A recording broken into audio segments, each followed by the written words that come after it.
안녕하세요. 할인이 오빠입니다. 어제 동네 사람으로부터 메맞던 이야기 오늘 이어서 계속 들려드리겠습니다. 길가에 차를 세워두고 한참을 그렇게 있다가 저는 차를 돌려서 집으로 돌아오게 됐습니다. 차 소리가 나자 집사람과 일을 도와주러 온 그 친구가 달려 나오더군요. 맞은 지가 조금 시간이 지나니까 눈은 부어가지고 이렇게 밤탱이가 돼 있고 입술은 찢어져서 이렇게 두툼하게 박혀 있는 상태가 됐지요. 집사람은 제게 묻습니다. 병원 갔다 왔어? 그래서 고개를 저었지요. 그러면은 경찰서는 안 갔어. 아니 왜? 그 사람 고소한다며. 그래서 집사람에게 말합니다. 이 일은 하느님이 벌리신 일이래. 그러니 내가 따져도 그 사람한테 따질 일이 아니고 하느님께 따져야지. 내가 오늘 밤 여쭤봐야 되겠어. 내가 왜 무슨 이유로 이렇게 두드려 맞아야 하는지 여쭤보고 답을 듣고 나면 그때 고소를 하든 뭘 하든 그래도 늦지 않을 것 같아. 이렇게 얘기를 했지요. 잠이 오지 않았습니다. 저녁에 있었던 그 일이 테이프가 돌아가듯 계속 반복됩니다. 그 맞는 그 순간에 느껴지는 그 통증과 모멸감, 그리고 어떻게 대처해야 될지 모르는 이 난처한 상황 앞에 쩔쩔매고 있는 저 자신을 몇 번이고 반복해서 보아야 했습니다. 저는 자리에서 일어나 가부좌를 들고 앉았습니다. 제가 무슨 잘못을 그렇게 했습니까? 제가 무엇을 그렇게 잘못했기에 이렇게 저를 때리십니까? 말씀해 주십시오. 시간을 대략 자정이 가까웠던 것 같습니다. 불현듯한 말씀이 들려옵니다. 너는 그 사람으로부터 보이는 주먹으로 구타를 당했지만 그 사람은 너로부터 보이지 않는 주먹으로 밤마다 구타를 당했다. 이렇게 말씀하시는 거예요. 저는 그 말이 이해가 되지 않았습니다. 내가 언제 그들을 구타했습니까? 나는 그들을 구타한 적이 없습니다. 그랬더니 다시 제 귀에 또렷이 말씀이 들려옵니다. 내가 신이 나서 휘두르던 그 망치 소리는 그 사람들의 심장에 대못을 박는 소리였다. 벽을 막기 위하여 합판을 자르는 원형톱 소리는 그들이 갖고 온 인생을 조각조각 찢어놓는 절망의 비명소리였다. 이것이 무엇인지 알지 못하겠느냐. 이렇게 말씀을 하십니다. 제가 이 마을에 처음 들어올 때부터의 기억을 하나씩 되짚어 보기 시작했습니다. 수해가 나서 정말 아무것도 건지지 못하고 인생 39년이 백지로 돌아가는 리셋의 현장을 경험하고, 그리고는 오갈 데 없는 저를 동네 사람들은 아무런 텃세도 없이 저를 받아주었습니다. 굶주릴 때 밥을 먹여주었고 잠자리가 없을 때 잠자리를 내주었습니다. 저는 그들이 생각하기에도 불쌍히 여길 만큼 안 됐다라고 생각들을 하셨던 것 같습니다. 그래서 저는 아무 이유도 조건도 없이 그들의 도움을 받게 됐지요. 그렇게 알거지가 됐다던 사람이 하루아침에 그 비싸다는 통나무 집을 짓고 앉아 있는 겁니다. 이 사람들은 저의 이 행동이, 제게서 일어나는 이 일들이 납득이 되지 않았겠지요. 동네 사람들 대부분은 가을에 송이 산행을 해가지고 몇백만 원 저축을 하고 봄날이 되면 산에 가서 나무를 뜯고 해가지고 또 현찰을 만들고 손바닥만한 논과 밭에 농사를 지어가지고 그것으로 푼돈을 만들어가지고 모으고 평생 동안 모은 돈으로 집 한 채 짓고 나면 그러면 건강 악화돼가지고 돌아가십니다. 돈 한 푼도 없다던 사람이 하루아침에 통나무집을 짓고 있으니 사람들의 눈에는 제가 얼마나 가증스럽게 여겨졌겠습니까? 저 사람은 틀림없이 뒤에 돈을 잔뜩 쌓아두고 돈 없는 척 했던 거다. 아마 이런 얘기들을 동네 사람들끼리 했던 것 같습니다. 그러니 제가 집을 짓는다고 망치를 두드리며 못을 박을 때 그 사람들의 심장에 못을 박는 것처럼 통증을 느꼈을 것이고, 원형톱을 켜고 엔진톱에 시동을 걸어서 나무를 자를 때면 그들의 인생들이 토막토막 잘려나가는 것 같은 그런 좌절들을 겪으셨을 거라는 그런 생각이 되어지더군요. 제 생각이 거기에까지 이르자 마음속이 싸해지기 시작했습니다.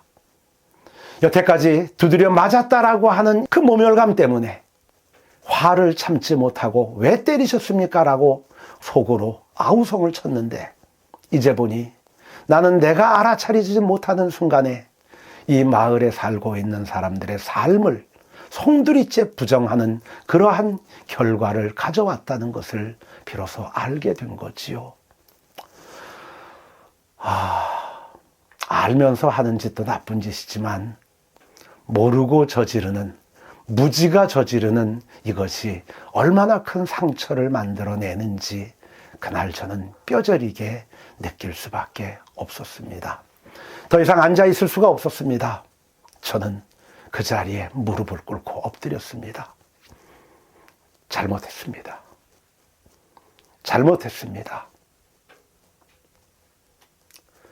자신의 소중한 삶을 가꾸고 또 일궈가던 그 사람들에게 절망을 주었으니 이것은 제가 무엇으로도 속죄할 수 없는 큰 오류를 범했습니다. 제가 잘못했습니다. 용서해 주십시오. 이렇게 그날 밤 기도를 올리게 되었지요. 마음이 편안해지더군요. 눈이 부어가지고 잘 보이지도 않는데 입술이 부르터서 정말 입술이 한근은 되는 것처럼 느껴지지만 그게 조금 더 불편하게 느껴지지 않더군요. 속이 시원해졌습니다.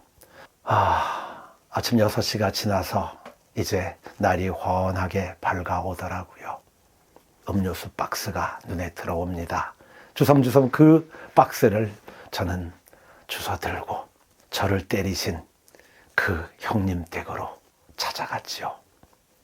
아직 날이 환하게 밝지 않은 이른 새벽녘 그 집에 문을 두드렸습니다.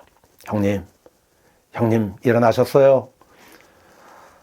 조금 있다 나니까 형수님이 나오시더군요. 아니 시내 아바이가 여기 웬일이야? 이 아침에 어제 맞은 데는 괜찮아? 막 이러면서 제 얼굴을 어루만집니다.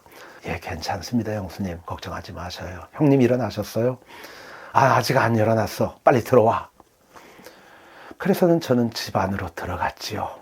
그리고는 형수님이 자고 있는 형님을 깨웁니다. 어제 술이 만취가 됐었으니 아마 아침에 잘 못 일어나시는 건 당연하겠지요. 그 형님이 뿌시시 일어나더니 저를 딱 쳐다보고는 깜짝 놀라더라고요. 아니, 신혜 아빠가 여기 뭐하러 왔어? 어젯밤 자신이 제게 한 일이 기억이 났나 보지요. 제가 따지거나 다시 주먹질이라도 보복이라도 하러 온 줄로 생각을 했던 모양입니다. 그래서 저는 그 자리에서 무릎을 꿇었습니다. 그리고 넙죽 엎드렸지요. 형님, 잘못했습니다. 그랬더니 아니 신혜 아빠가 뭘 잘못했다고? 내가 어제 술이 취해갖고 실수를 한 것 같은데 신혜 아빠가 무슨 잘못을 했다고? 아닙니다. 제가 잘못했습니다. 나는 내가 하는 일이 형님께 그리고 마을 사람들에게 어떤 상처를 주는 일이었는지 생각지 못했습니다. 어젯밤 제 선생님께서 그것을 일깨워 주셨습니다.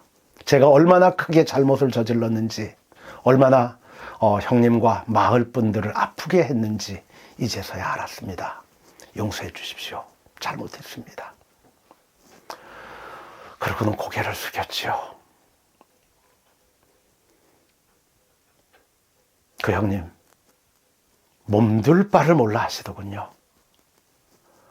따지러 온 줄 알았는데, 싸우러 온 줄 알았는데 도리어 두드려 맞은 사람이 엎드려서 잘못했다고 용서해달라고 비는 이 상황을 그는 어떻게 이해할 수 있겠습니까?